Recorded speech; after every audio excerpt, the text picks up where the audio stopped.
Antes pa man sorpresa nga nangin kabahin sang high rating nga Maria Clara at Ibarra, pila kapatimaan ang ginbuyan ni kapuso actress Rain Machenzo nga nagadala sa papel ni Salome.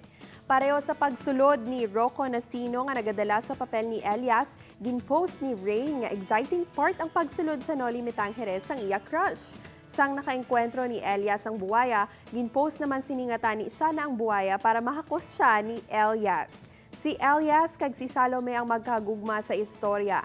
Ang episode gani nga #MCAI huling pagkikita ang gintutukan gid sang viewers. Samtang yari naman ang mga dapat bantayan sa Maria Clara at Ibarra.